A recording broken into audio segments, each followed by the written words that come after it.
ruangan yang berbeda ini di kantor guru SMK Negeri 1 Sudan Burung.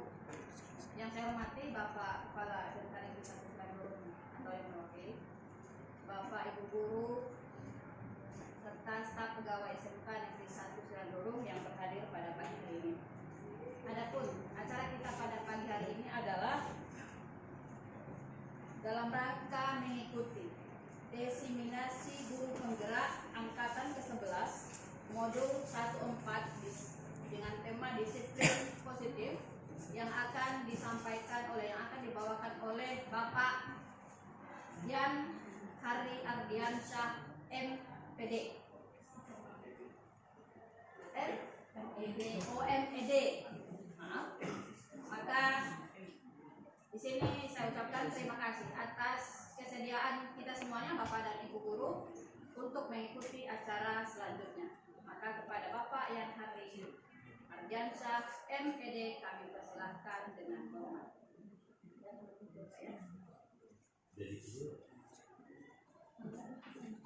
Selamat pagi Bapak Ibu. Puji syukur kita panjatkan kehadirat Tuhan Yang Maha Kuasa, di mana kita diberi kesempatan untuk berkumpul di tempat ini. Mohon izin Bapak Ibu, saya butuh waktu Bapak Ibu kurang lebih 2 jam untuk menyampaikan apa yang sudah saya pelajari, saya dapatkan di pendidikan guru gerak. Tujuannya di sini hanya share Bapak Ibu diskusi. Saya juga masih dalam proses pembelajaran, dan mengenai disiplin positif saya banyak kali kenanya begitu. Banyak kena ke diri saya, tapi karena kita sama-sama belajar, kita sama-sama ini share-share pengalaman. Nah, sebelum kita mulai Bapak Ibu, saya minta tolong kepada Bapak Ibu, coba tangan kiri atau tangan kanan, mana tangan yang paling kuat, coba ditutup jempolnya begini satu. Ya, satu. Jempolnya kiri. Nah, coba sekarang rekan Ibu di sebelah kiri atau di sebelah kanan bisa nggak membuka tangan kawannya? Hanya satu yang paling kuat. Ya, coba mana yang paling kuat tangan Bapak Ibu? Misalkan begini, datang kawan Bapak, coba dibuka oleh rekan Bapak. Bisa nggak kira-kira dibuka? Tapi Bapak tetap menutup ya. Bayangkan ini seperhiasan yang Bapak jaga, ada orang yang ingin mengambilnya. Coba bisa nggak diambil itu? Bisa diambil? Bisa dibuka? Bisa. Oke, terima kasih Bapak Ibu.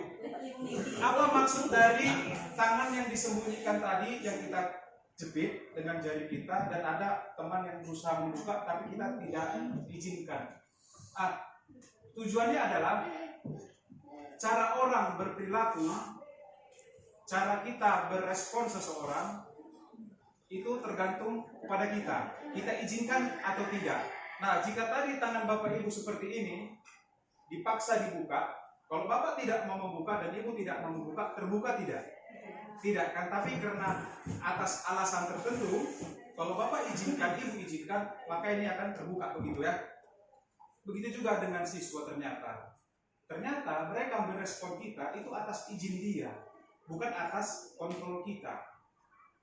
Begitu dia. Jadi kita kadang punya pemikiran kita yang mengontrol siswa. Sebenarnya yang tepatnya bukan kita yang mengkontrol dia. Kita mengkondisikan dia atas izin dia. Nah, tujuan dari disiplin positif ini,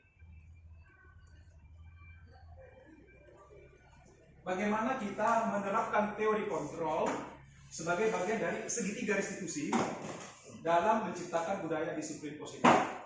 Jadi di situ ada kata kontrol. Nah, yang dimaksud di kontrol di sini dalam artian yang positif Bapak Ibu, ya, bagaimana kita mengendalikan orang, siswa kita dengan cara yang positif tanpa mengabaikan hak-hak dia sebagai makhluk hidup dengan menggunakan cara segitiga restitusi. Mungkin Bapak Ibu sudah dengar istilah segitiga restitusi. Itu adalah tingkat tertinggi di dalam memproses perilaku siswa yang tidak sesuai dengan kesepakatan. Jadi itu puncaknya.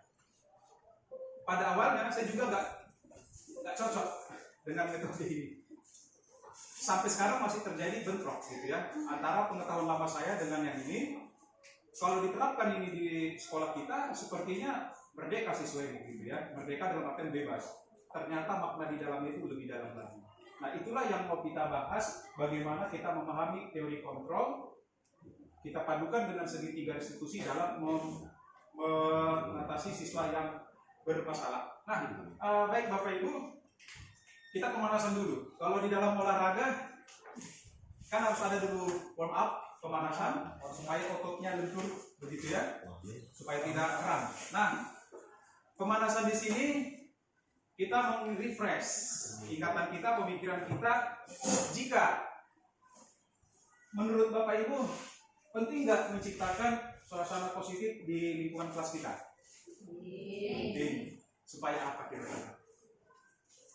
Supaya peserta didik meresponnya lebih baik.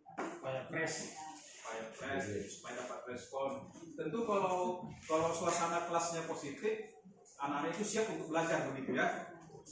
Berikutnya, sebagai pendidik, bagaimana cara Bapak Ibu menciptakan suasana lingkungan yang positif di kelas Bapak? Contohnya misal kalau di TKR kan sebelum masuk itu ada istilah 5R. 5R itu anak-anak TK udah tahu lah itu 5R kan. Rapi, resik, rajin, ringkas, rawat. Jadi setiap dia masuk dia harus posisikan itu semua. Nah, mungkin Bapak Ibu ada juga yang menerapkan 3S. Senyum atau 5S mungkin ya. Senyum, sapa, sopan, santun, dan sebagainya. Kan ada yang begitu ya. Kalau saya masuk harus begini. Kalau saya masuk kita harus begini. Kira-kira itu maksud di nomor 2. Lalu ada nggak hubungan budaya tadi yang kita buat di kelas itu terhadap proses pembelajaran? Berimbas nggak dia? Ada nggak imbasnya? Ada ya. Kira-kira apa imbasnya Bapak Ibu? Kalau kita terapkan, misalnya kita kalau masuk harus rapi, harus tenang, harus bersih, rapi. Apa kira-kira imbasnya pada pembelajaran itu? Semangat ya. Lebih tertarik begitu ya. Itulah tadi istilah dikondisikan gitu ya, dikondisikan. Nah, yang terakhir, bagaimana ini sedikit agak tapi ini kita butuh kejujuran ya, Bagaimana penerapan disiplin saat ini di sekolah kita? Apakah diterapkan dengan efektif? Jika belum, apa yang harus kita perbaiki dan apa yang harus kita kembangkan di sekolah kita ini? Menurut Bapak Ibu, bagaimana kira-kira? Apakah disiplin positif di sekolah kita ini sudah bisa kita katakan baik? Janganlah dulu kita katakan amat baik, begitu. Cukup? Berarti masih C. Nah, kalau kita katakan masih cukup, kira-kira apa penyebabnya, Bapak Ibu, teman-teman? Kira-kira penyebabnya yang saya ada, silakan. Kurang disiplin. Yang kurang disiplin ini dari sisi siapa? Guru juga kurang disiplin, Pak. Lidernya, Pak. Dari Lidernya kurang disiplin. Lidernya? Lider. Ya, kalau di sini bisa kalau kita sepakat, yang pertama itu konsistensi dalam penerapan aturan. Kita tidak konsisten ya. Artinya ada pihak-pihak guru tertentu yang sangat strict pada aturan, sementara ada pihak-pihak tertentu guru ini acuh tak acuh. Kalaupun sudah dilihat anak itu tidak sesuai dengan aturan itu, ada kecenderungan kita membiarkan. Itu bukan tugas saya. Itu bukan tugas saya. Kira-kira seperti itu saya lihat. Kan? Jadi kadang dilimpahkan ke yang tiket begitu ya. Yang kedua, menurut saya itu, setuju nggak Bapak Ibu kalau tentang motivasi dan dukungan? Kadang motivasi kita dalam menerapkan disiplin itu ya masih setengah-setengah, dan tentunya dukungan di sini sistem kita berjalan sebelah kaki, nggak imbang. Kalau terus disupport dan kita sepakat, saya rasa kasus masalah ini nggak terjadi ya. Tapi ya namanya kita masih belajar, ternyata hal-hal ini harus bisa kita perbaiki. Lalu yang terakhir itu masalah kolaborasi dengan orang tua. Kita lemah di sini. Ketika anak bermasalah sudah bahaya, baru kita panggil orang tuanya. Sebenarnya sebelum itu terjadi, udah bisa kita ajak kerjasama orang tuanya kan. Nggak harus juga wali kelas ya sebenarnya. Kita bisa sama-sama, misalnya tetangga kita kan kita bisa cerita-cerita kira-kira seperti itu. Jadi ini hal-hal yang harus kita perbaiki ya Bapak Ibu. Baik Bapak Ibu, berikutnya kira-kira beliau ini kenal tidak kita? Siapa beliau? Siapa?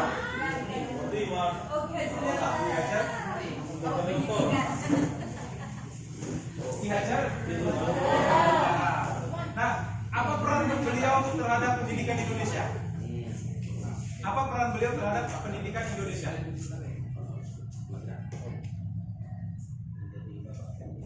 Iya, Bapak ini adalah Bapak pendidikan yang meletakkan dasar-dasar pendidikan Indonesia waktu dari zaman penjajahan ya beliau, Bapak Ki Hajar Dewantara.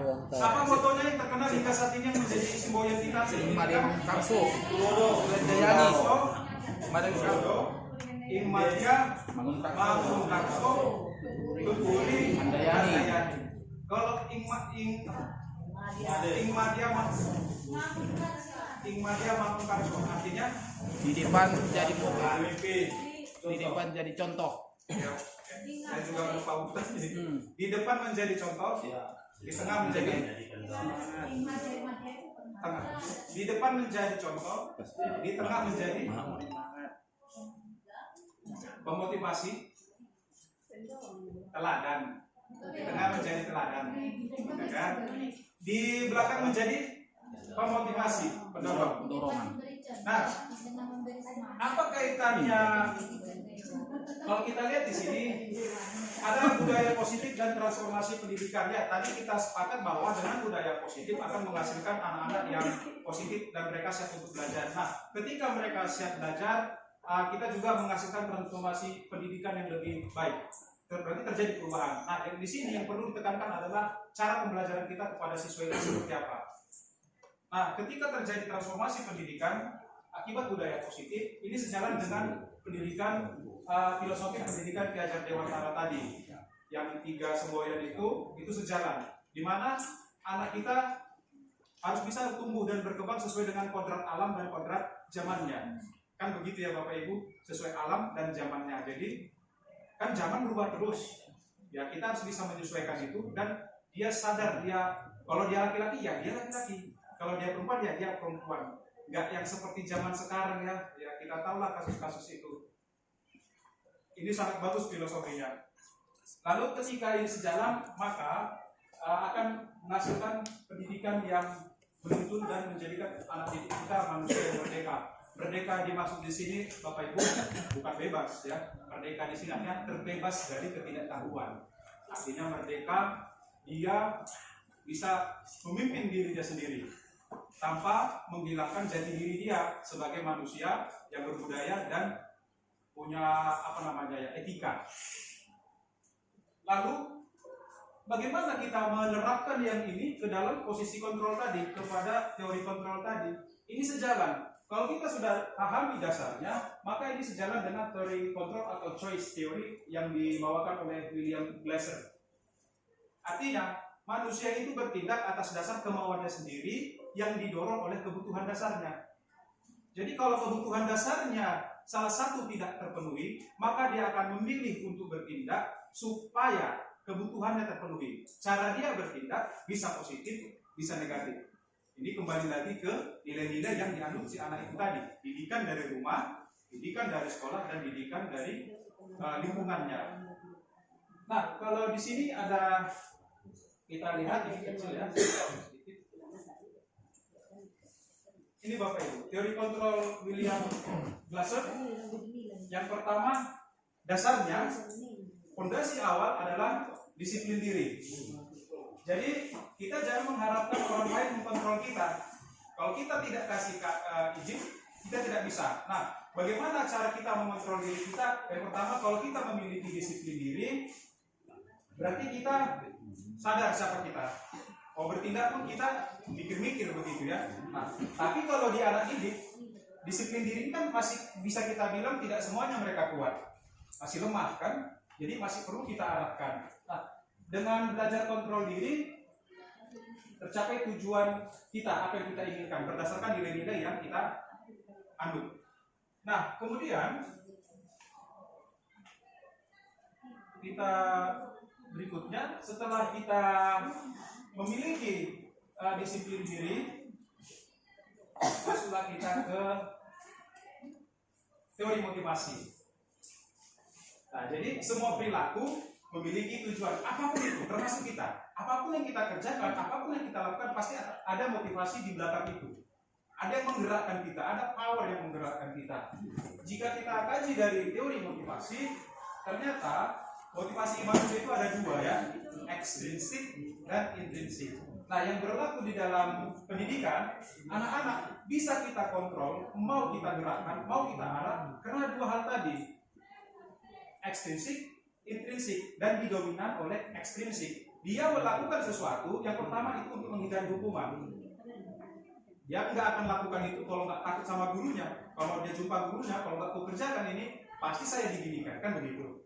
Itu yang level paling rendah. Yang naik sedikit lagi levelnya, yaitu untuk mendapatkan imbalan. Jadi ya dengan kata lain, misalnya kan ada anak-anak aku bikinlah bagus biar dipuji, kan ada juga tipe-tipe siswa yang begitu ya. Kata temannya cari muka begitu ya. Dia pingin dipuji, disanjung supaya merasa diperhatikan oleh gurunya tadi.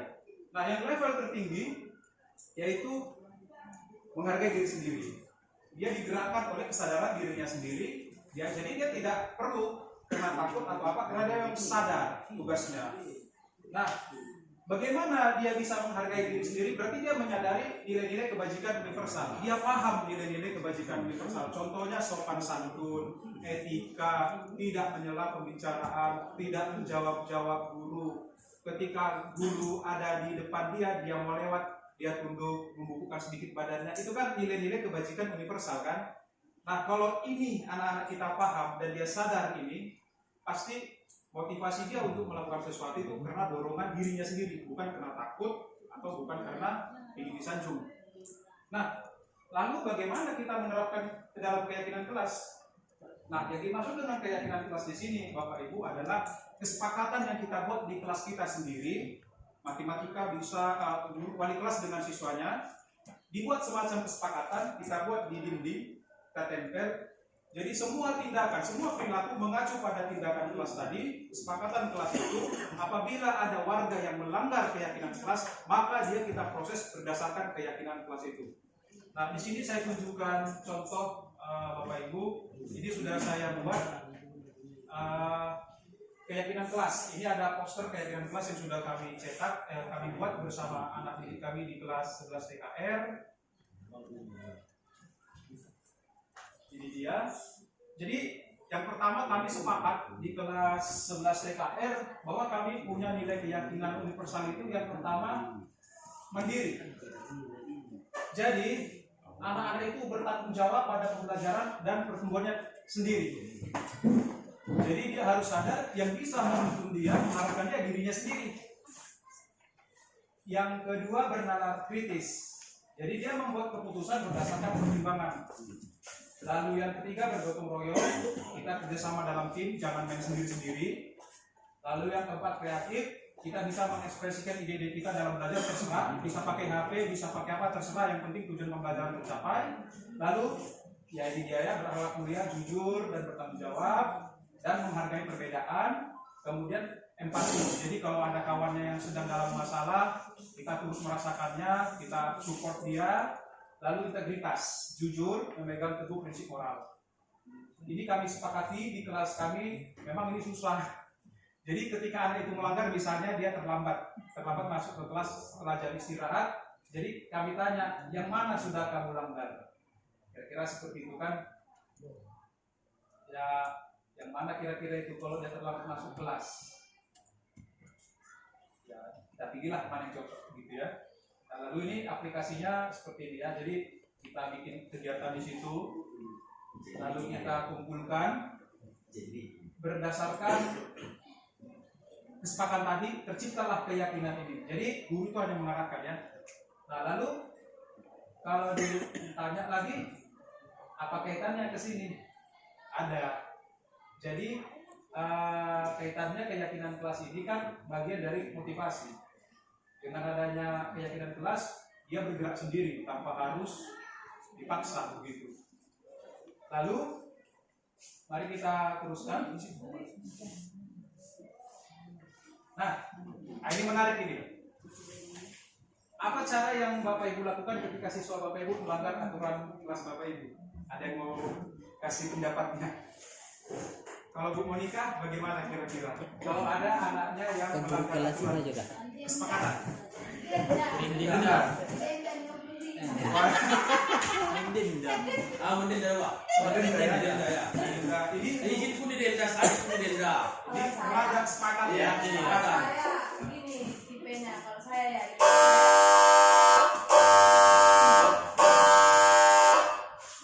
saya kasih kesempatan kepada mereka dalam 1 bulan misalkan melanggar aturan hanya 2 kali absen. Nah, lebih dari 2 absen baru kena denda. Lebih dari 2 kali baru kena absen. Dalam 1 bulan ya, dalam 1 bulan saya kasih dia kelonggaran untuk melakukan itu. Lainnya jangan lagi. Berarti kalau dari yang bapak-bapak bagaimana nih? Mungkin dari Pak Iwan. Kalau Pak Iwan kalau ada anaknya yang melanggar gimana itu? Denda juga nya. Denda juga. Kalau saya tidak pernah mendenda, Pak. Tidak pernah melanggar. Orang yang denda kok. Tapi saya memberikan yang pertama nasihat dulu, Pak. Kemudian adalah nanti yang keduanya baru sanksi yang kita kasihkan. Ada yang menghukum langsung kira-kira? Ada ya, saya sering itu langsung menghukum. Biasanya saya kalau menghukum itu kalau dia laki-laki saya cubit ininya. Neneknya. Saya cubit Kalau ininya. perempuan, Kalau perempuan saya nggak berani. Paling ininya saja. Nah ternyata kalau tadi Pak Zaid bilang kalau dia tidak masuk denda absennya. Kalau tadi saya mencubit. Dari antara dua jenis ini, mana yang masuk kategori hukuman, mana yang masuk kategori konsekuensi? Kira-kira yang mana? yang denda harus konsekuensi. Denda itu yang konsekuensi, ini ada akibat dari perbuatan. Kalau yang cubit tadi, hukuman ya. Berarti kita kan menghentikan perilaku yang tidak diinginkan pada saat itu. Berarti kita menekan anak itu kan begitu. Nah, dalam pembelajaran, mana yang lebih dominan muncul kita berikan kepada anak kita? Hukuman atau konsekuensi?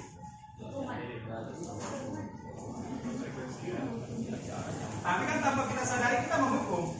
Hampir setiap hari ya, hampir setiap hari. Nah, ternyata ada level paling tinggi, kasta tertinggi di dalam ini. Bukan hukuman, bukan konsekuensi, ada yang paling tinggi. Yaitu disebut restitusi. Nah, restitusi ini apa? Itu nanti mau kita bahas Bapak Ibu ya. Oke, kita lanjutkan. Ya, tadi kita sudah disiplin diri, sudah kita pahami, teori motivasi sudah kita pahami. Lalu ada satu lagi yang perlu kita tahu, yaitu tentang kontrol. Nah, ini sudah masuk kita ke dalamnya. Nah, yang dimaksud kontrol di sini, kalau kita artikan langsung kan kita mengendalikan ya, kiri, kanan. Nah, tapi yang di sini kontrol di sini, bagaimana kita mengendalikan secara tidak langsung mengarahkan orang atau anak didik itu dengan cara yang dari 3 agama ini. pas, dengan cara yang pas. Nah, jadi kita bisa mengendalikan orang. Yang pertama, dasarnya, yang pertama adalah kalau ada kesepakatan win-win solution antara A dan B, ada kesepakatan. Ketika kita bersepakat, ketika dilanggar, kita bisa pakai itu. Contoh, Bapak mau kita masuk belajar tepat waktu.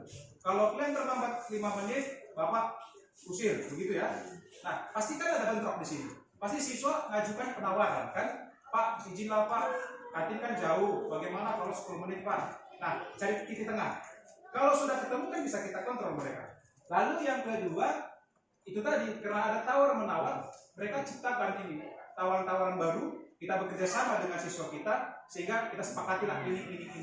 Ketika ini sudah ada, maka kita bisa kontrol anak-anak ini. Nah, cuma di dalam pelaksanaannya Yang positif.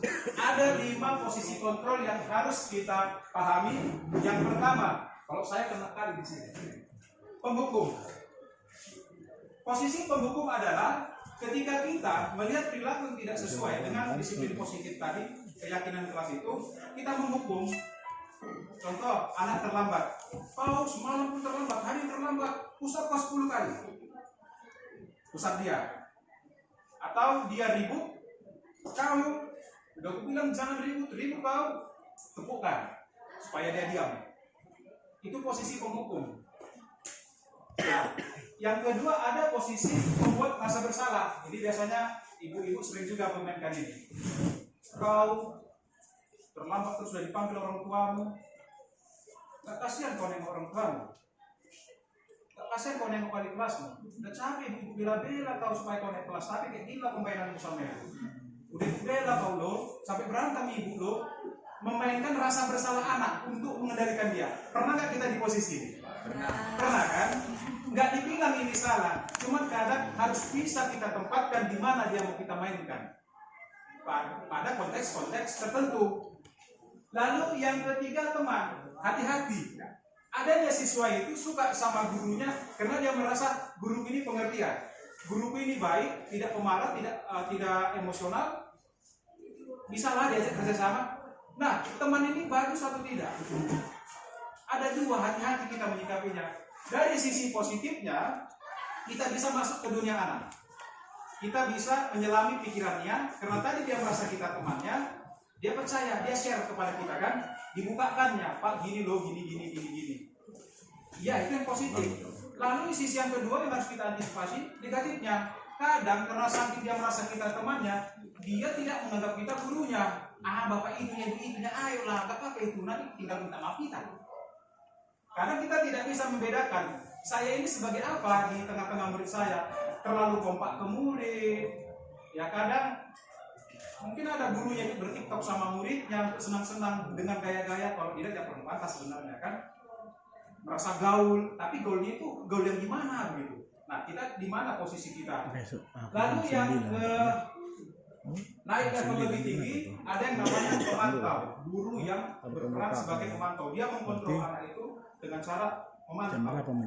Maksudnya memantau di sini adalah ini lebih baik ya, ini termasuk kontrol positif. Dia lebih begini, kau buat A, maka yang terjadi B. Konsekuensi. Dia menekankan ke konsekuensi. Jadi kamu terlambat 3 kali, nak berdasarkan aturan sekolah kita, kenapa terlambat 3 kali? Maka kamu dipanggil orang tua. Itu pemantau. Kamu jarang ikut apel pagi. Kamu sering absen. Berarti berdasarkan peraturan kita, kamu nggak bisa PSG sebelum datang orang tua. Itulah pemantau. Jadi dia bekerja berdasarkan sudah ada kesepakatan yang sudah ditentukan. Jadi dia lihat itu. Nah, ketika kita berperan sebagai pemantau, kita kan harus lihat anak itu. Ketika kita kasih sanksi contohnya kan, kau terlambat masuk kelas, berarti kau harus ngepel. Kadang kan kita harus lihat dia ngepel enggak gitu ya. Kadang itu juga kan sudah menyita waktu sebenarnya. Nah, tapi pemantau ini lebih baik ya dibandingkan 3 di bawahnya. Lalu yang tertinggi, nah ini susah sekali Bapak Ibu, manajer. Ini yang paling susah, manajer. Nah, kalau di posisi manajer ini dia menggabungkan ini 3 dan 4. Gabungan dari 3 dan 4, dia bisa menjadi teman dan juga bisa jadi pengingat. Jadi di posisi manajer ini dia mengarahkan siswa untuk bertanggung jawab akibat perbuatannya sendiri.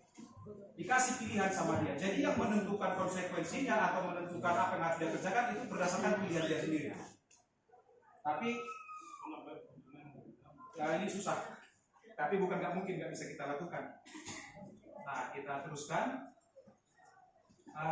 Kalau diperhatikan, kalau kita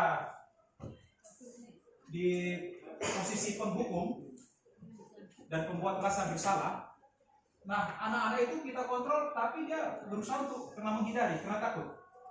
Jadi motivasi dia mau melakukan akibat hukuman kita karena dan rasa bersalah yang kita timbulkan itu masih kategori ini.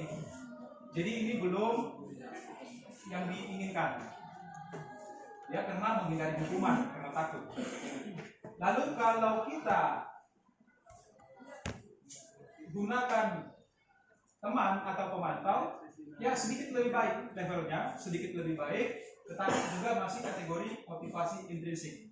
Dia melakukan sesuatu itu karena ya mendapatkan imbalan ini bisa apa saja begitu. Dan yang terakhir yang paling tinggi yaitu sebagai manajer.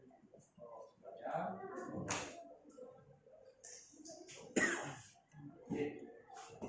Kalau kita berperan sebagai manajer, kita lebih menekankan ke sini motivasi intrinsik. Dan kalau masih kita ingat, dia bisa mengendalikan dirinya, dia menghargai dirinya karena dia punya keyakinan yang dia percaya yaitu nilai-nilai kebajikan. Ketika ini terjadi, konflik yang terjadi antara kita dengan siswa itu bisa diminimalisir. Tetapi bukan tentu nggak terjadi, pasti ada aja itu. Pasti ada terjadi hal-hal negatif di kelas kita, tapi frekuensinya kecil begitu. Lalu, sampai sini dulu, Bapak Ibu. Ada yang mau ditanya? Ada pertanyaan? Atau ada masukan? Atau ada share cerita? Kita lanjut. Ini masalah denda ini. Iya. Saya sebenarnya tertarik karena anak saya di SD itu setiap segala sesuatu yang berhubungan dengan diri atau melanggar orang tua itu pasti dikenakan dengan denda.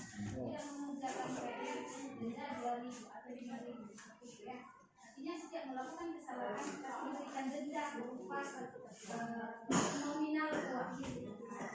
Jadi pertanyaan saya ini Pak, apakah memang diperbolehkan seorang guru memberikan hukuman atau peringatan dalam bentuk hal seperti itu? Dalam bentuk denda seperti itu. Bagaimana menurut Kalau mungkin bantu jawab ya. Kebetulan materi disiplin positif ini materi guru BK. Sebenarnya itu boleh tidak bolehnya itu tergantung kesepakatan antara guru, siswa dan orang tua.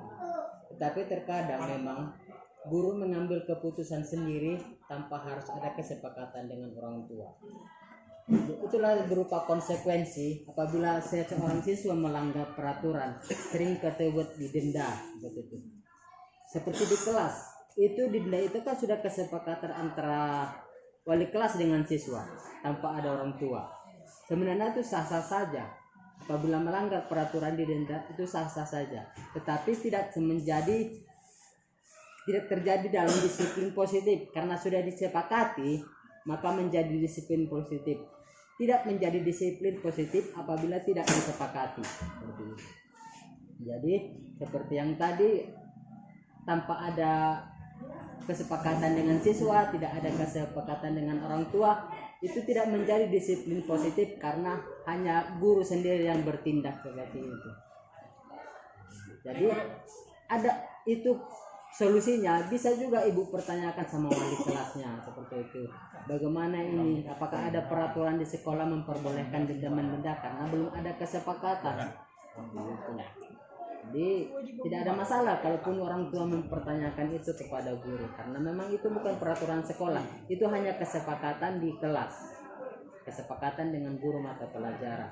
Karena yang saya lihat Pak, istilahnya dari anak saya lah, bukan dari sekolah ini. Ketika mereka mendapatkan PR yang sulit, maka dia akan malas mengerjakan. Aku nggak kerjakan ini lah. Kenapa? Susah kali. Nggak susah dikerjakan lah. Nggak apa-apa Bu. Orang dendanya itu 2.000 kok.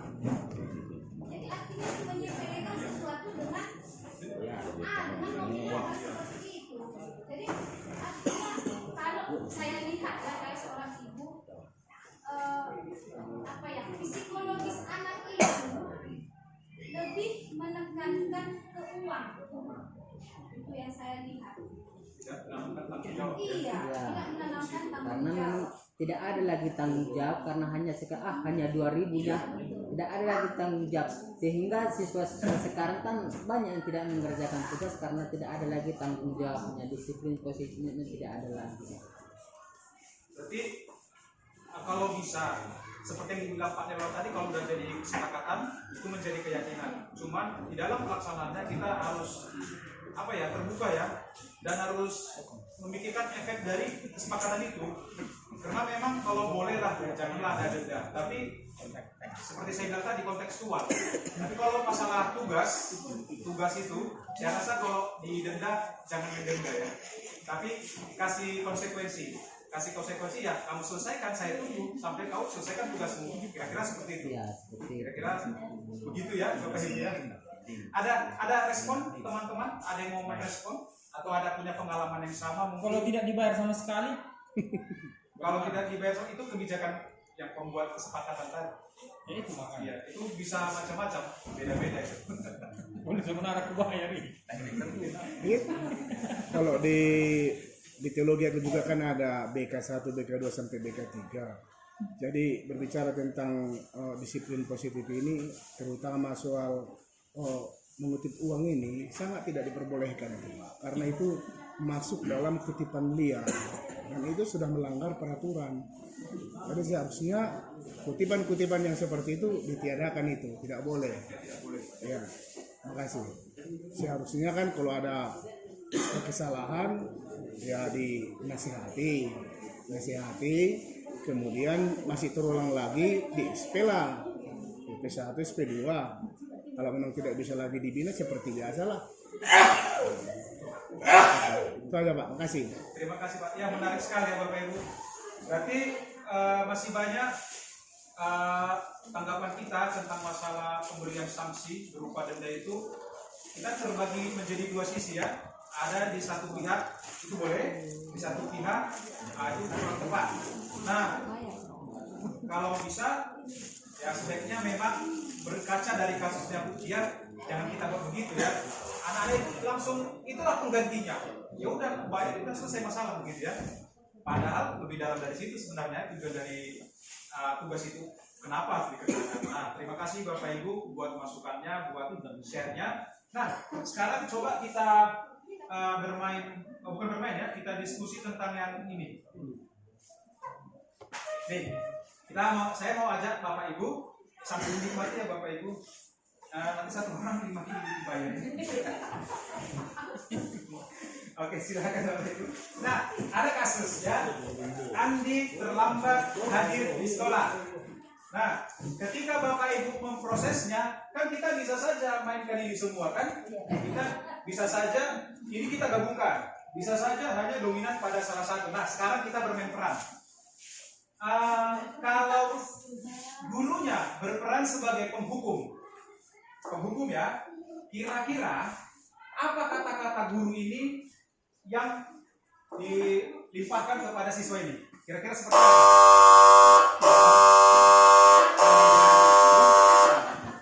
Kalau dia penghukum,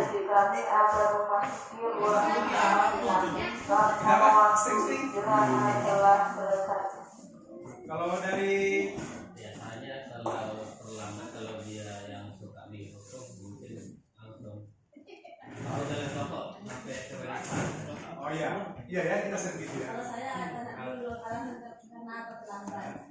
Mungkin ada alasannya kan, keretanya rusak. Kalau terlambat, kalau keretanya rusak, dihukum. Itu bukan menghukum itu. Penghukum. Kita lagi di sini Mas, di sini. kalau dia menghukum kan Langsung proses ya. dia nggak tahu. Iya, nggak mau tahu ya. Langsung kan. Jalan kelompok kau, kakimu satu kelompok kau, gitu kan. Besok terulang lagi kan. Kau lagi kau kan. Itu kata-kata mutiara itu Pak. Kata-kata mutiara ya. Iya, kata-kata mutiara. Kalau menghukum biasanya bukan hanya fisik, tapi langsung menjudge, langsung menilai dia. Kalau terlambat karena ini ya. Jadi bukan hanya fisik kan, tapi dengan kita menjudge dia, udah kena mentalnya juga, udah menghukum. Ya, berarti kita sudah dapat lah ya gambaran penghukum tadi ya gimana. Lalu yang kedua, kalau pembuat rasa bersalah, kira-kira apa yang dia sampaikan kepada anak ini ketika dia terlambat? Kita berperan sebagai pembuat rasa bersalah. Apa yang kita buat? Apa yang kita katakan? Kira-kira. Kalau kita membuat rasa bersalah, Kamu nih, urun nanti sih. Nah, udah sama Namanya. Ampun. kalau Jadi apa kalau begini terus nggak disiplin? waktu. Kau menghargai waktumu. Kau pikirkan dari mana mak mau menurunkan kau, mana mungkin kau itu. Apa ya, kita mainkan perasaan ya. Nomor Kita dua. Iya. perasaan. Kita kadang ini ya kaitkan dengan siapa sosok yang paling disayangi anak. Biasanya kan mama ya. Iya, mama. Kadang juga kita mainkan sosok bapak. Kau merokok semalam. Kalau tahu lah bapakmu, kayak mana deh, gitu kan? Kita mainkan emosionalnya. Nah itu berarti kita di sini berperan membuat rasa bersalah. Kalau kita berperan sebagai teman, itu gimana lagi tuh? Itu dulu sih Pak. Hah? Itu dulu. Enggak lah, mateho nyari. Mateho, tani main aja. Gitu ya. Udah. Tahu gitu ya. Tautan. Aku lagu dulu ya Pak. Ah, Kan teman Pak. teman itu, Kita teman receh. itu serasa musuh itu loh Pak. Iya ya. Paling udah besok jangan terlambat ya. Pada masuklah. Kali ini ampuni kau gitu ya. Tapi besok jangan. Karena susah menemukan teman yang betul-betul teman Pak. Sudah Susah sekarang. Enggak serius karena banyak juga kasus siswa-siswa seperti itu yang terlambat itu ketika kita hukum mateho katanya jawaban tetap maka warau kotok udah ngolong teman pasti kayak gitu padahal teman dekatnya teman ke kantin teman mana Ya. Tadi kalau teman itu kan bisa masuk dua dia. Bisa menyelami, bisa juga mengiriskan. Kalau kita selami dia, itulah kau bangun cepat lapor bangun, kan gitu. Kan kira-kira seperti itu ya teks ceritanya. Gak ada batasan. Kalau dia buruk di atas gini kan, tapi dia bisa turun ke bawah. Selevel. Nah itu juga sebenarnya nggak salah. Yang jadi masalah kan disiplin diri anak ini ada nggak gitu? Apa keyakinan dia? Nah kalau udah kita buat ini, kalau memang dia nggak punya keyakinan untuk pasal tadi, ya kembali semua kan gitu. Kesadarannya gitu maksudnya. Lalu kalau kita sebagai pemantau, kira-kira mana yang kita bilang sama anak kita tadi? Kalau kita pemantau, kita masih dikontrol ya, masih di posisi kontrol. Kalau dikontrol, langsung dicek gitu kan. Kalau terlambat, nah ini kalau terlambat, udah 5 kalau terlambatnya berarti udah bisa SP1. Nah, kira-kira gitu ya. Kau sudah 7 kali terlambat, saya laporkan ke wali kelasmu ya, biar wali kelas memproses. Atau masuk ke BP. Kalau di aturan kita, kalau masuk ke BP anak, oke masuklah. Nggak kita apa-apain memang kan, tapi masuklah. Kita mainkan itu tadi konsekuensi. Jadi kalau di pemantau ini lebih bermain ke konsekuensi. Sebenarnya topik ini berkaitan erat dengan BPBK. BPBK. Ini topiknya BPBK dan konselor lah ya. Tapi kita sebagai guru juga harus tahu ini. Nah, menarik sekali ya. Ternyata macam-macam respon kita Bapak Ibu. Nah, berikutnya tadi kita sudah bermain, sudah ini ya, sudah disiplin diri, sudah teori motivasi kita sudah paham. Posisi kontrol kita sudah tahu, kita tinggal memilih mainkan. Tapi level tertinggi itu Manajer. kalau sudah bisa, kalau manajer dia sudah bisa memainkan ini, diganti-ganti, melihat konteks ya. Tapi ini nggak dimainkan dia lagi, dia mainkan di sini. Nah kadang kita akan turun ke sini. Tapi kalau bisa, yang tadi kan teman itu ada 2 ya. Tapi ambil yang positifnya ya, jangan yang negatifnya. Mainkanlah dia. Tapi bagaimana caranya? Itu sekarang cara masuknya itu. Sebelum kita masuk ke situ, ada satu lagi pendekatan yang harus kita tahu. Tadi di awal dikatakan di situ, yang ini semua perilaku memiliki tujuan. Jahat pun yang dikerjakan anak itu ada tujuannya. Apa tujuannya? Ya ini. Yang pertama, kebutuhan kita beda-beda. Kita sebagai orang dewasa saja memiliki kebutuhan yang berbeda-beda. Apalagi anak kita.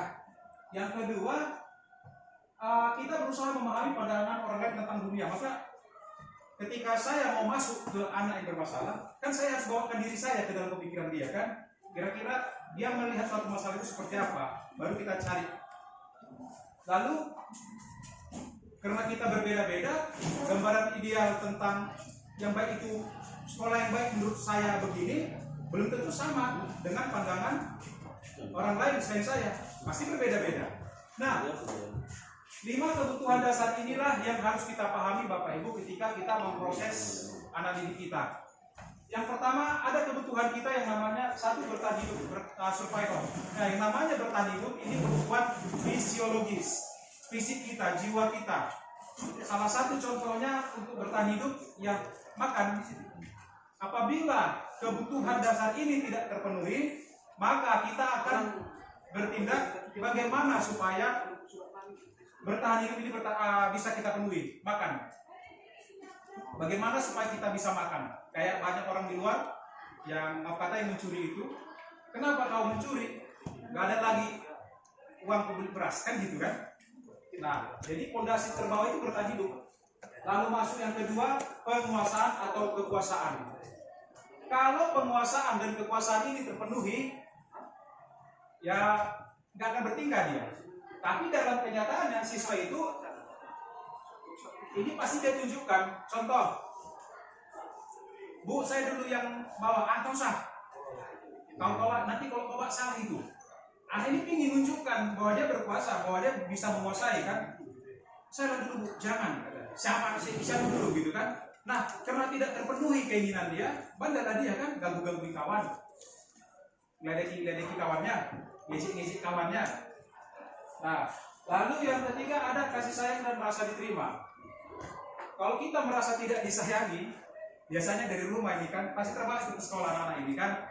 Misalnya keluarganya tidak harmonis, bapak ibunya broken home, satu di kota lain, anak tinggal sama opungnya. Nah, ini juga kan memicu dia bisa bereaksi berbeda ketika di sekolah, di lingkungannya, supaya ini terpenuhi. Lalu ada kesenangan. Pernah nggak kita dapati siswa anak-anak itu yang suka bikin tanda tangan di buku kawannya, coret-coret, marah kawannya, dia ketawa, dia kelihatan bahagia. Terus apalagi ada siswanya yang cewek, temannya cewek diganggu-gangguin sampai marah, kejar-kejaran, itu kan pernah itu ya. Berarti kebutuhan kesenangannya tidak terpenuhi. Lalu yang terakhir ada kebebasan. Misalnya, Bapak ada rapat di kantor ini tugas kerjakan ya. Adalah yang mukul-mukul meja, adalah yang ribut, adalah yang mengicir dia kan lari keluar. Kenapa? Dia pingin bebas. Gak mau dia pingin bebas. Nah, kalau kita sudah pahami yang 5 ini, kita padukan dengan posisi kontrol, bisa kita padukan. Bagaimana cara memadukannya? Itu tadi, satu slide lagi Bapak Ibu untuk masuk ke situ. Nah, sekarang kita coba analisis ini. Ibu Ambar, guru wali kelas 2A di SD Pelita Hati, sedang bingung menghadapi pula salah satu murid di kelasnya, Doni.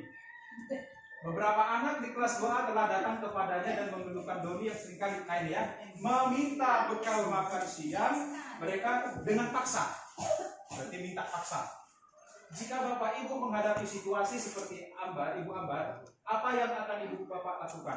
Pasti banyak cara ya. Lalu menurut Bapak Ibu, kira-kira apa alasan Doni melakukannya? Nah, kita coba analisis yang di situ tadi. Apa yang kira-kira akan kita lakukan kalau punya anak yang seperti itu? Hari.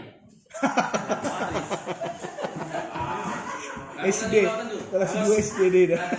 Kelas 2 di mana? Kalau saya ya Jadi ya. Tanya alasannya.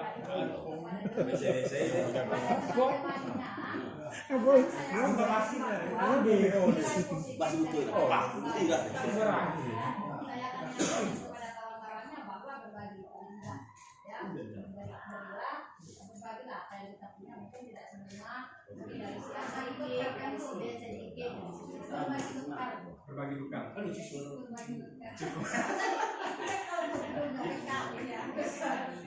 Kalau gitu kau sekali bisa lah kalau tiap hari nanti. Ya, kalau tiap hari. Kalau menurut saya mau setiap hari begitu Undang, masalah. undang terjadi dong. Tergantung alasan si Doni. Mana makan Kalau siang memang gratis. alasan dia karena Kan itu. ketidakadaan. Contohnya dia fakir miskin dan dia tidak dapat sarapan setiap pagi dari orang tuanya, tidak salahnya anak-anak itu, menurut saya anak-anak kita itu yang punya berbagi kepada kaumnya. Kalau saya sebagai ibu Ambar mungkin komunikasikan Kenapa dia? Tanya nggak makan dia gitu. Kita tanya dulu di mana? Kalau saya harus ada pendekatan dulu Pak. Pendekatan, kemudian dikomunikasikan dengan baik dengan si anak ini. Kau orang tuamu di mana, orang kamu di mana, baru setelah pendekatan. Kalau Ya saya sepakat juga dengan hal itu Pak ya. Ya pendekatan. Nah sekarang kalaulah si anak ini tadi menjawab lapar, aku laparan. Kebutuhan dasar apa yang tidak terpenuhi pada si Doni tadi? sebenarnya kalau dia lapar, kita hanya kasih solusi. Cara dia salah, jadi menyadarkan itu. Jadi kita harus, anak-anak pun bisa sadar juga dengan pelan-pelannya. Jadi ada pendekatan. Kenapa dia buat seperti itu? Karena dia lapar. Jadi kita ajari dia, cara dia salah untuk mendapatkan makanannya. Jadi kita kasih pendekatan yang baik, baru pengajaran yang baik. Ya alasan tadi lapar. Kita kasih pendekatan. Berarti di situ dia bertindak seperti itu karena ada kebutuhan yang tidak Kebutuhan, terpenuhi. lapar Yaitu dia apa? kan, hidup. Bertahan. Nggak male. Terkadang apa ya? Karena jahil loh. Hah? Siswa itu. Enggak, ada dua. Ada banyak versi Pak. Nah, itu tadi kalau dia lapar. Nah, kalau dia misalnya senang. Karena senang aja dia begitu. Nah, itu apa? Senangnya. Kan ada yang usil kan? Iya, itulah jahil Berarti itu. ke puasa. Kebiasaan. Enggak. Dia senang mengerjai orang gitu loh. Itu Oh bukan iya, ke tunggu puasa. di sini. Oh, separuh ya tunggu di sini. Ibadah tuntas tapi selalu corona. Nah, ini perhatian deh. Kembali, Cari ya, perhatian. kembali ke Cari konteks. perhatian. Seperti Ibadah kalian kasih sayang.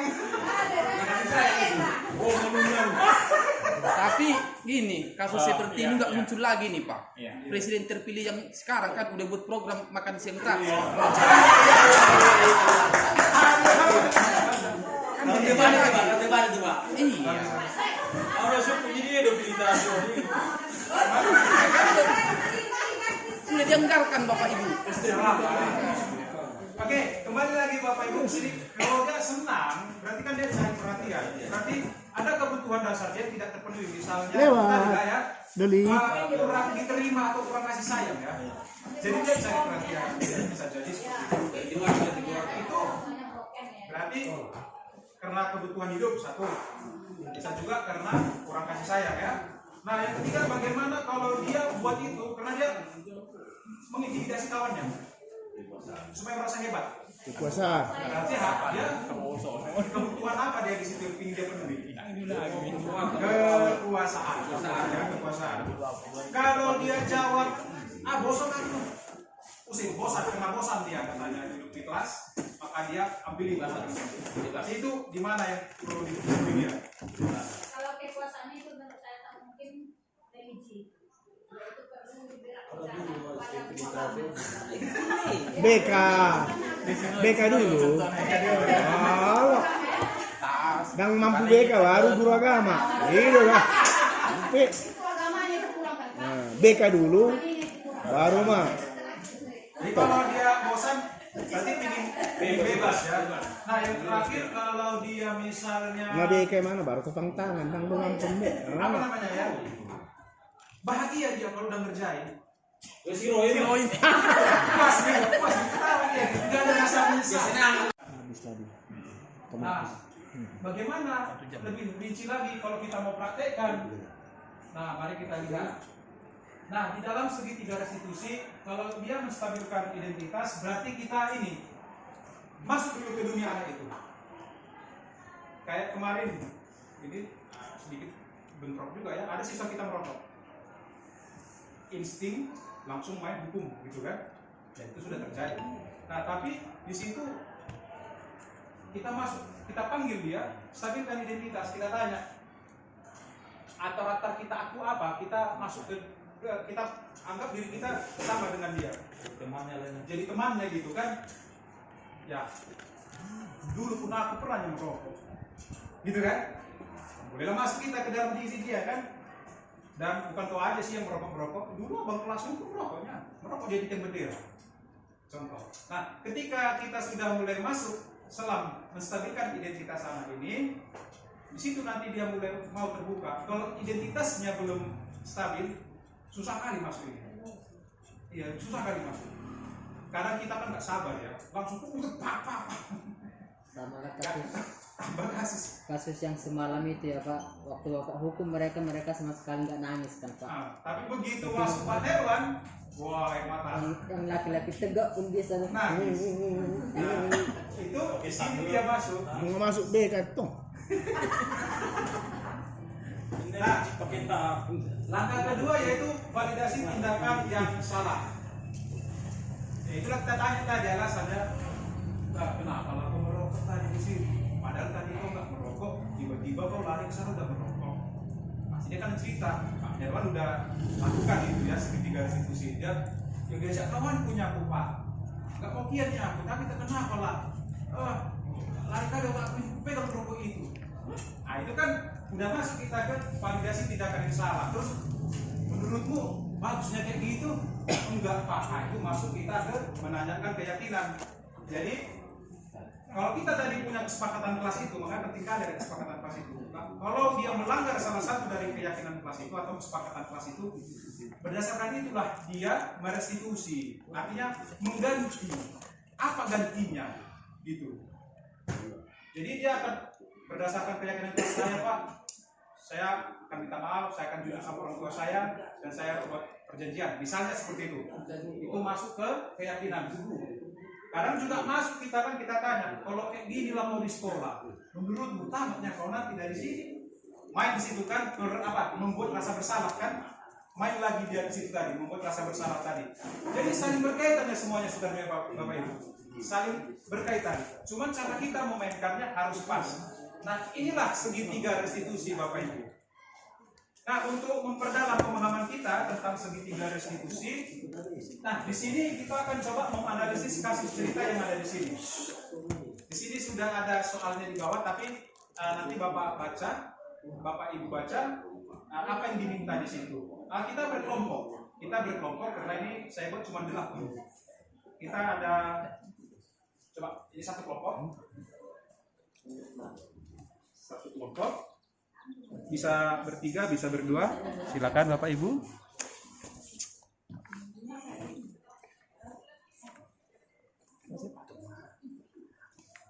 Pak. Emang kerja, siap. Ada lagi? Coba, ada di situ cerita. Ini apa? Penerapan segitiga restitusi. Coba dibaca ceritanya sebentar, lalu dilihat apa kira-kira. Ayo kita baca sama-sama, kita baca ya. Dinikmati ya Bapak Ibu snacknya. Habis. Boleh. Masih ada, masih mau. Bagi. Nanti ada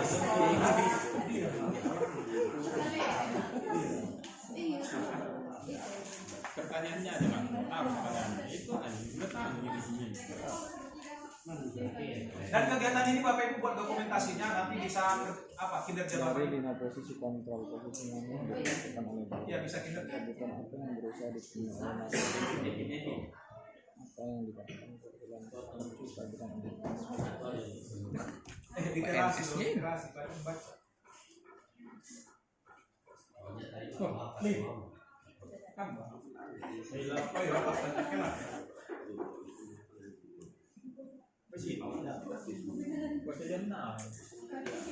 Foto dok, Eka, nabagagi handphone mo foto sana.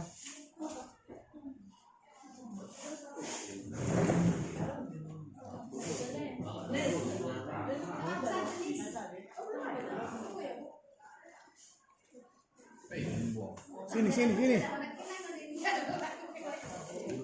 Le, boleh bukan sebentar? Boleh. Ini kan berbicara tentang disiplin. Nah, di sini. Saya tertarik mengenai disiplin. Karena di mana kita tahu kalau disiplin itu identik dengan kalau salah pasti ada teguran atau hukuman kan? Itu pastinya disiplin. Pertanyaan saya, disiplin yang cocok kita terapkan di sini apa? Bagaimana modelnya? kalau menurutku ya, Iya, iya. menurut saya, karena kita sudah terbiasa dengan pola seperti itu kan cocok sama kita, kan gitu. Tapi yang dituntut di dalam ini sekarang, yang sekarang ini, ternyata kita buat itu kurang tepat, kurang tepat.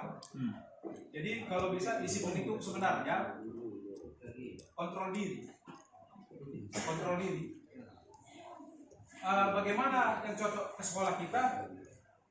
Kalau jujur ya, kalau saya bilang, kita belum bisa dengan mutlak segitiga itu tadi. Kita masih gabungan. Karena karakter siswa kita di sini, khususnya suku Batak, beda.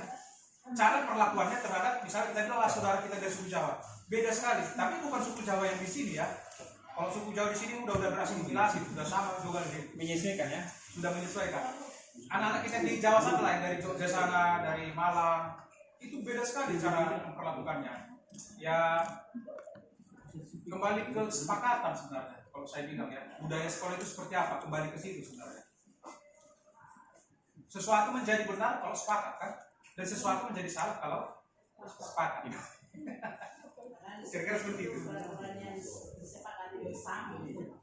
Cuman kalau bisa ya intensitas apanya itu ya bervariasi lah. Boleh menambahi. Nah, boleh ya, Pak Dewan yang lebih mahir di situ. Kenapa Dewan bagian ini? Gini ya, sebenarnya kalau masalah disiplin yang kita terapkan di sini sekolah, bukannya sampai apa? Aku bilang kalau sesuai dengan materi disiplin positif tidak sesuai. Tidak, sama sekali tidak sesuai. Kenapa? Karena disiplin positif itu menuntut siswa untuk bertanggung jawab pada dirinya sendiri. Kalau menurut aku materi disiplin positif, tapi dari secara guru BK, kebetulan aku udah PPG, nah, disiplin positif menuntut siswa dengan menggunakan kekerasan tidak diperbolehkan dan sangat-sangat tidak diperbolehkan. Sehingga, tapi karena situasi sekolah kita seperti ini, memang harus seperti itu. Berarti bisa kita ambil kesimpulan kontekstual tadi. Melihat, Tetapi jangan sampai cacat. Sama seperti waktu saya di Nias. Di Nias itu orang tua menyerahkan anaknya, boleh dipukul anak saya Pak, tapi jangan cacat. Kami tidak akan menuntut. Kata orang tua sama saya. Iya, boleh pukul tapi jangan sampai cacat. Yang penting anak saya disiplin seperti itu. Tapi itu udah diserahkan orang tua kepada sekolah. Tapi di sini kan beda. Ketika kita memukul siswa, bisa-bisa kita yang kena. Kita diajukan ke LSM, ke polisi lah, kemana-mana lah, macam begini lah. Karena kenapa orang tua di sini di sekolah ini sudah merasa dia berhak di sekolah ini. Padahal sebenarnya pembenaannya pun nggak ada, kan? Iya, dia merasa berhak ikut campur dengan urusan sekolah, tapi tidak ada pembenaannya sama sekali. Nah, nuntutnya banyak. Selalu guru di mata orang tua nanti salah. Apapun yang kita lakukan selalu salah. Jadi karena sekolah kita seperti ini, kebetulan kita sekolah SMK yang kebanyakan cowok, kekerasan seperti itu tidak ada masalah, tapi jangan sampai cacat, itu aja nih sebenarnya. kalau saya sepakat juga yang dibilang Pak Kiki dan Pak Dewan tadi, kalau secara aturan tertulis, secara saran dari pusat itu kan tidak dibenarkan begitu. Iya benar. Cuman yang saya yakini didikan itu tidak melulu halus. Iya. Keras itu pun didikan gitu kan. Saya ikat gitu kan. Nggak bisa cara halus, mainkan cara kasar kan gitu. Tapi ya kita tetap memperhatikan ini ya, nilai-nilai kewajaran kan, masih kategori wajar ya. Sesuai dengan karakter kita. Contoh kayak kita di Sumatera ini, ngajar kita di pedalaman Papua, kan lebih keras lagi orang itu ya. Wah, salah Pak. Kalau menurut ilmu konseling ini sebenarnya itu kekurangan kita dan keterbatasan kita. Sebenarnya baik Papua, keberhasilan konseling di sana untuk merubah mereka itu adalah pendekatan Pak, bukan hukuman. Karena memang kita di sini kan kita kira kalau sudah hukuman berhasil. Sebenarnya itu juga bahagian daripada kegagalan kita untuk meningkatkan disiplin daripada positif tadi. Jadi sebenarnya dengan menghukum, membuat diri bersalah itu udah bagus sih, tapi sebenarnya itu kekurangan kita Pak. Justru di Papua itu walaupun mereka keras, termasuk Kalimantan, ketika ada kesana yang masuk ke pelosok-pelosok itu dengan pendekatan itu Pak, dengan okasi, justru mereka makin banyak yang berubah Pak. Berarti kembali ke inilah ya. kurang perhatian juga orang itu ya. Kurang perhatian juga. Apapun masalahnya. Bukan melulu kalau kita menghukum langsung mereka berubah, kira-kira sudah berhasil kan? Sebenarnya di situ kita sebagai manajer kurang juga itu. Kurang Tinggi ini ya. Iya. Kalau menurut saya teman-teman, apapun ceritanya, apapun kesalahan dari Lama tuh buah keras betul, budak sudah. Oh, ujung-ujung. sesuai tuntutan kursus Aduh,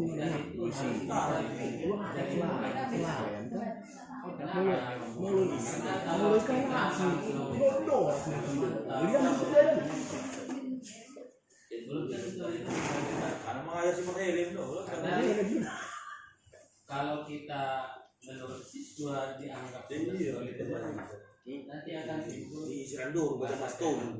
karena kan tidak tahu kita apa masalahnya dari kebutuhan dasar tadi, kan belum tahu kita apa penyebabnya, kenapa dia jadi bandel, kenapa dia jadi terlambat, kenapa dia kayak apa tadi bisa memaksa kawan-kawannya harus mengambil sarapan ya kan. Jadi kalau dia sudah kita jadikan sebagai teman, maka nanti dia akan terbuka. Tahulah kita apa sebenarnya penyebab. Jadi kalau kita apa sebagai penyebab kenakalan itu, maka kita lebih kurang perhatian dewasa dan lebih bicara berpikir positif untuk membuat suatu tindakan. Bagaimana supaya dia bisa Sedikit meluruskan Pak Batu, kalau kita manajerkan ini posisi tertinggi, Ya. di dalam manajer ini Sudah ada itu. mencakup ini semua. Teman. Yang ini kan kepala dipakai, kan? Iya. Ini aja dipakai. Berarti kan yang terendah itu kan Pak hukuman Hukuman. makanya yang sedang kita karena lakukan. gini, kalau kita perhatikan sesuai perkembangan anak, nah semua anak-anak itu ingin disalahkan, dan itu akan menurunkan motivasi dia. Jadi motivasi kan ada dua, motivasi dari diri sendiri dan dari luar. Kalau kita langsung menyalahkan dia, maka dia akan langsung problem. Makanya kalau di tingkat guru SD, yang 1+1 jawabannya 3, Memang ini kau menjawabkan Bayan. bilang itu salah. Mungkin nama itu kerja. Kita bilang sama dia benar, maka dia dengan senang hati mendengarkan bahwa dia benar. Tetapi kita lakukan benar 1+1 3, tapi dikurang 1. Jadi dia nggak langsung merasa putus asa. Apalagi anak-anak kita sekarang kan itu sudah banyak yang merasa dirinya dewasa, walaupun sebenarnya dia belum dewasa. Sedang enggak. Dia memang bisa kantin kejujuran. Tetapi kita bandingkan kita dulu dengan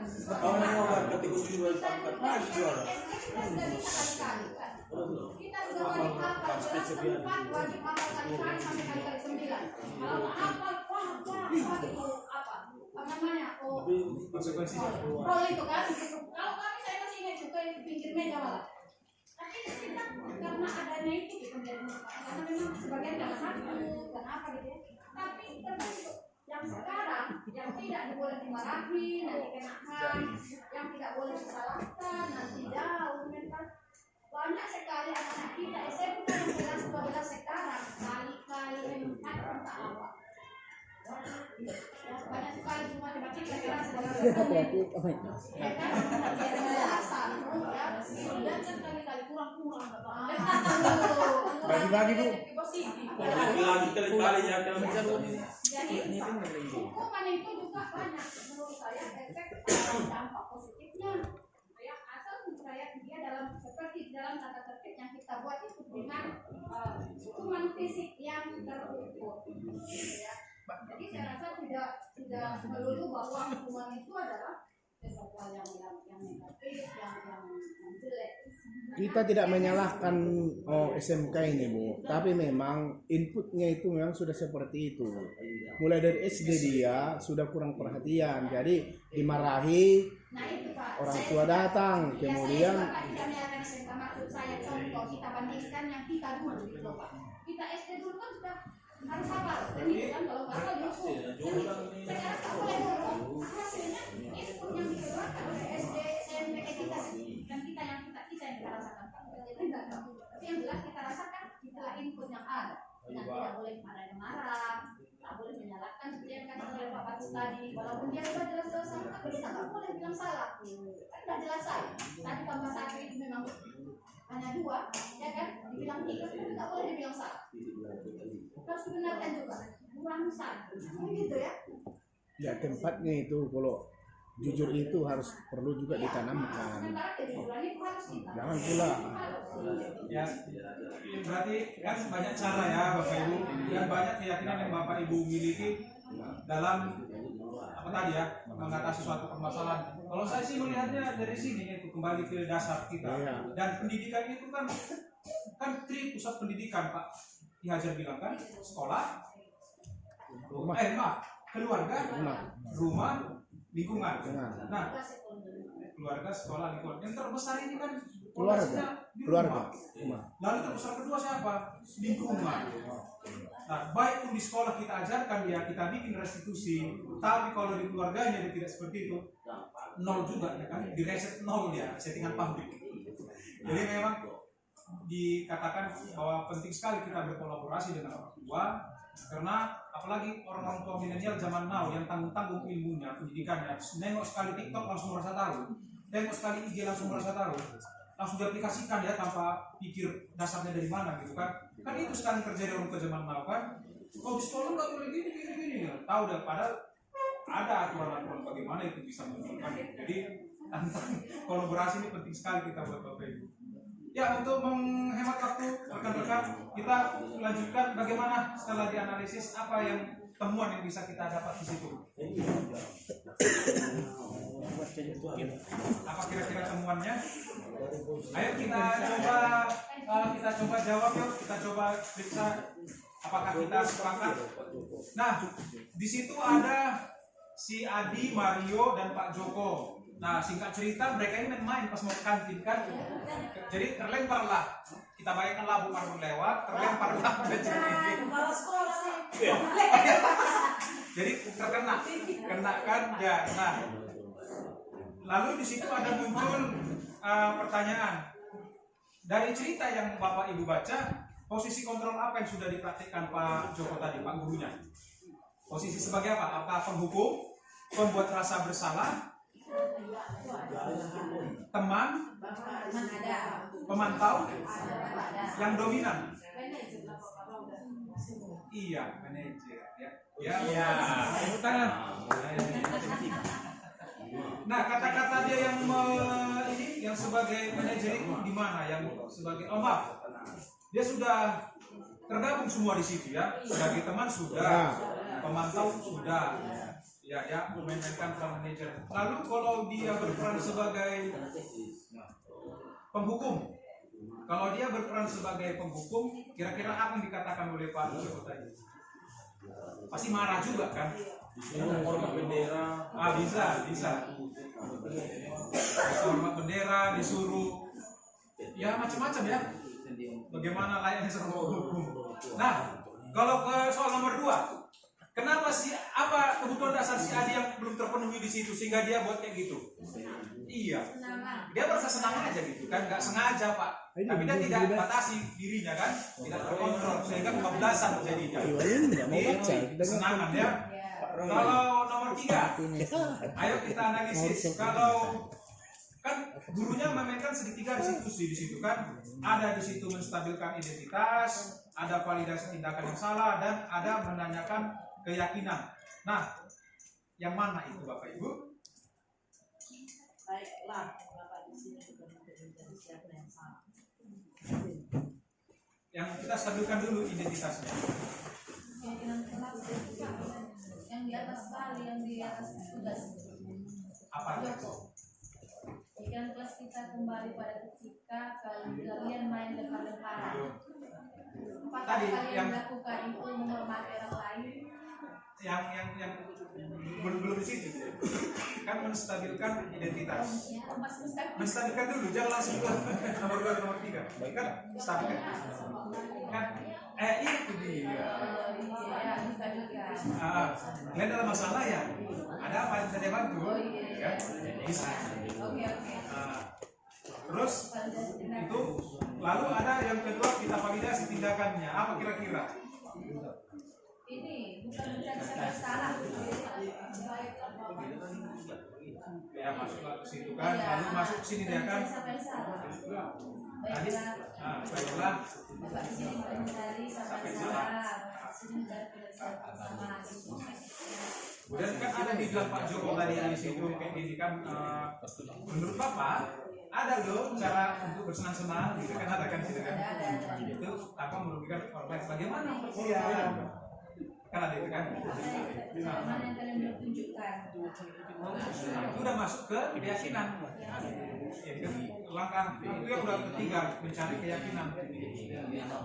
Sekarang kan ada, sekarang mari kita bicarakan keyakinan kelas dan keyakinan sekolah kita. Nah itu masuk di situ lagi kan. Nah baru sekarang mari kita itu masuklah ke keyakinan ya. Ya baik Bapak Ibu. Untuk nomor 2 kira-kira sesuai dengan prinsip institusi, apa yang dilakukan si Mario dan Adi untuk memperbaiki kesalahannya? Karena tadi dia sudah dapat makanan itu, kira-kira apa? Kalau katanya kira-kira berarti bisa lebih dari satu ya. Kan kita memprediksi kemungkinan ya. Kira-kira apa kalau kita buat? Kalau dia sudah berbuat salah itu, yang pertama apa kira-kira? Ya, minta maaf. Setelah minta maaf,